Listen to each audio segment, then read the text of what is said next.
Bonjour à toutes, bonjour à tous. Ce premier tome, Braxville, L'ombre de Dogos, est une œuvre de science-fiction détaillée qui narre l'histoire complexe de l'humanité, confrontée à des invasions extraterrestres et à la domination d'un être puissant nommé Dogos. Ce récit s'étend sur plusieurs siècles, dépeignant une Terre profondément transformée par ces événements cataclysmiques. La trame explore les thèmes de la survie, des conflits interstellaires, de la collaboration et de la résistance contre des envahisseurs technologiquement avancés. Les personnages naviguent dans un monde où la technologie extraterrestre a remodelé la société et posant des questions morales et éthiques sur la coexistence et l'identité humaine face à des puissances supérieures. L'histoire met en lumière la lutte pour la liberté, l'adaptation culturelle et les tensions sociales engendrées par l'interaction avec les extraterrestres, tout en explorant bien sûr l'évolution de la société humaine à travers le prisme de ces rencontres intergalactiques. Je vous souhaite à tous une bonne écoute. Préface. En l'an 4600 après Jésus-Christ, notre existence s'étend dans les confins de l'espace. Une conquête éblouissante, mais l'univers demeure un mystère impénétrable. Nos prouesses scientifiques ont touché des sommets inimaginables. Pourtant, l'immortalité reste un rêve insaisissable. La technologie, cette création sublime de l'humanité, nous échappe encore, malgré notre soif de savoir et de contrôle. L'histoire que je vais vous conter est celle d'après les légendes de Marvel, une période marquée par des avancées technologiques fulgurantes, transformant notre société en un paysage méconnaissable. Malgré ces progrès, aucune révolution n'a bouleversé notre essence même, notre humanité.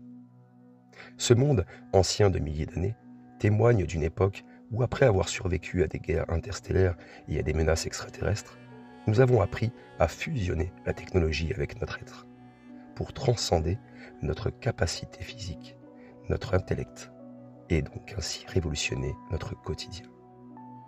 Parmi les enfants de cette histoire, certains ont grandi, bercés par les contes de ces héros. Pour ceux qui n'ont pas eu cette chance, je vais vous transporter dans ce récit de science-fiction. Un voyage à travers les péripéties de personnages à la fois exceptionnels et ordinaires, dont l'influence a redéfini le cours de l'histoire. Et cette histoire, racontant des catastrophes, des invasions, des complots, des alliances, expliquant même le récit de la plus grande armée de son temps, les États, et son impact imprévisible a redéfini notre monde. Année 1500, avant l'arrivée de Dogos. Dans les sombres entrailles troublées de l'année 1500, notre monde a été secoué par un cataclysme d'une ampleur inimaginable.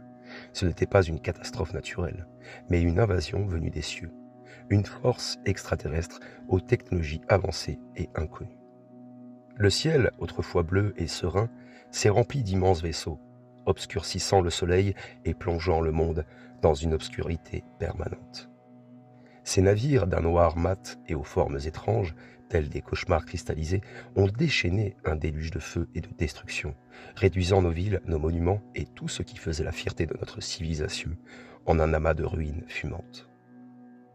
Notre vie, nos espoirs, nos rêves se sont évanouis en un instant, transformés en cendres sous les bombardements incessants de ces envahisseurs impitoyables. La surface de la Terre, jadis un écrin de verdure et de vie, n'était plus qu'un paysage post-apocalyptique, jonché de débris et parcouru de vents toxiques.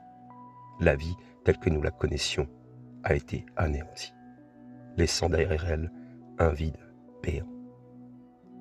Dans ce nouvel ordre mondial, les survivants, peu nombreux, se sont réfugiés dans des structures souterraines qu'ils nomment les blocs de survie. Ces abris, construits dans la hâte et avec les matériaux disponibles, ressemblent à de grandes ruches métalliques, entrelacées de couloirs étroits et de pièces exiguës.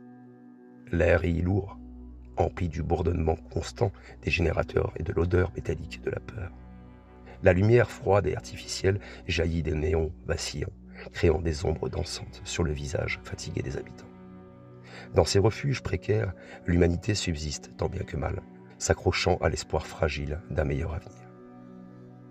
Les ressources sont rares et chaque goutte d'eau, chaque miette de nourriture est précieuse.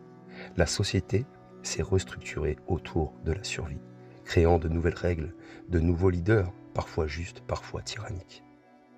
Des histoires circulent, parlant de résistance, de combats menés contre l'envahisseur, de zones de la surface sur laquelle la vie serait encore possible. Mais dans le cœur de chaque survivant, l'incertitude demeure, accompagnée d'une question lancinante. L'humanité pourra-t-elle un jour reprendre sa place sous le soleil, ou est-elle condamnée à vivre éternellement dans l'ombre de ses conquérants venus des étoiles? C'est une année charnière marquée par l'apparition soudaine dans notre ciel d'un gigantesque vaisseau extraterrestre, dont la simple présence signalait une apocalypse imminente. Sa structure imposante, aux lignes à la fois élégantes et menaçantes, semblait déchirer le voile bleu du ciel, projetant une ombre immense sur la Terre. Alors que la panique s'emparait des populations mondiales, les Avengers, nos défenseurs légendaires, étaient déjà en place, prêts à affronter ces nouveaux ennemis mystérieux.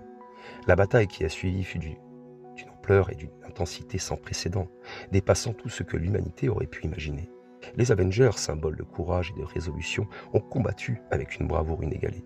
Chaque coup porté, chaque manœuvre exécutée était le reflet de leur détermination à protéger la Terre contre cette menace extraterrestre. Malheureusement, cette guerre épique ne s'est pas déroulée sans perte.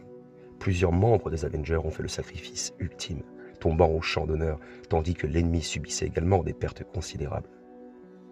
L'ennemi, quant à lui, déployait des technologies stupéfiantes, inédites pour nos scientifiques et stratèges militaires. Leurs vaisseaux spatiaux, au design avancé et intimidant, dominaient le ciel, accompagnés de machines de combat d'une puissance redoutable. Mais le plus terrifiant était sans doute leur créature, semblant être un mélange cauchemardesque de mécanique et de monstruosité organique. Des abominations hybrides sorties tout droit des pires fantasmes de science-fiction. Ces êtres, ni tout à fait machines, ni tout à fait vivants, incarnaient l'horreur et la puissance de l'adversaire. Cette bataille, qui a duré plus longtemps que quiconque aurait pu l'imaginer, est restée gravée dans la mémoire collective. Elle est connue non pas pour les détails sanglants et les stratégies employées, non, mais pour son importance historique cruciale. Elle a marqué un tournant dans le récit des Avengers, symbolisant non seulement leur bravoure, mais aussi les sacrifices nécessaires pour défendre notre monde contre des menaces d'une échelle jusque-là inimaginable. La lutte acharnée de ces héros est devenue un symbole de résistance et d'espoir face à l'adversité, un chapitre emblématique de leur histoire héroïque. La Terre, notre berceau de vie, a été ravagée par un conflit interminable qui s'était tiré sur des décennies, laissant dans son sillage un paysage méconnaissable, un monde éreinté par la guerre. Les villes jadis florissantes n'étaient plus que des ruines fumantes, témoins silencieux de la dévastation. Les champs fertiles s'étaient transformés en terres arides, incapables de nourrir ceux qui avaient survécu. C'était en 1515 que nos héros, dans un élan de bravoure et d'ingéniosité, avaient accompli l'impensable. Ils s'étaient infiltrés à l'intérieur du vaisseau extraterrestre, une forteresse volante de métal et de lumière, et avaient réussi à le saboter de l'intérieur. Cet acte héroïque avait ranimé l'espoir dans le cœur de l'humanité, un espoir fragile, mais ardent, celui d'une victoire possible. Cependant, alors que l'humanité se remettait à peine et commençait à croire en un meilleur avenir, un nouvel ennemi émergea des profondeurs de l'espace. En 1520, Dogos, un titan d'une violence inouïe, une entité consumée par le mal et animée par un désir implacable de domination, fit son apparition. Sa stature imposante, évoquant un colosse de cauchemar, dominait les champs de bataille. À la tête d'une flotte gigantesque composée de vaisseaux aux formes terrifiantes et d'une armée d'une puissance sans précédent, Dogos a lancé une invasion d'une brutalité sans égale. Et face à cette nouvelle menace, les Avengers, malgré leur bravoure légendaire et leur force surhumaine, furent submergés.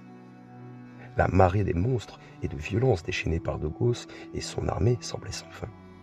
Les défenseurs de la Terre, épuisés et dépassés, luttaient avec acharnement, mais en vain. La domination de Dogos, alliée aux forces extraterrestres, fut rapide et impitoyable. Un par un, les Avengers tombèrent, leur effort héroïque finalement réduit à néant. Avec leur chute, c'est le dernier espoir de l'humanité qui s'éteignait. La défaite était totale, et avec elle s'achevait une époque héroïque. L'ère qui suivit fut marquée par le désespoir et la soumission sous le joug impitoyable de Dogos. Le monde, autrefois vibrant et libre, était désormais prisonnier de l'ombre d'un tyran, un titan assoiffé de pouvoir et de destruction.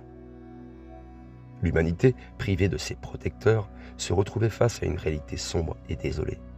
Un avenir incertain, où la peur et la résignation régnèrent maîtres.